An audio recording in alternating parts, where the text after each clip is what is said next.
Marrja e hakut edhe gjakut është në kodin zakonor shqiptar, kanuni edukojë në fëmijë. Që sa po mëson të fëmija, mend dëgjonte se çfarë duhet bëjë dhe se si duhet sillet në jetë sa po dalin nga dera.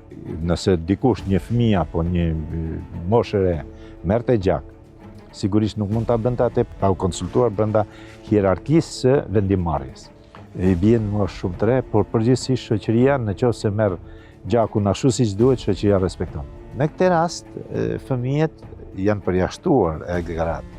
Nuk mundesh, ashtu si edhe disa persona të veçantë me cilësi të veçanta, siç kanë qenë mjeshtrit, kanë qenë këngëtarët, janë përjashtuar. Por gratë e fëmijët nuk janë përzier kur në kodet detyruese për gjakmarrje. Problemi është se futja në lojë e trinjve të fëmijëve ka qenë akt shumë i rëndë, antikanonor. Përfshirja e trinjve, së pari vin nga mendësia e deformuar nga shoqëria, e traditës, nga gjyshrit, nga familja, që duhet marrë gjaku dhe haku, sepse realisht ato kanë një të drejtë të mendojnë që shteti s'ekziston.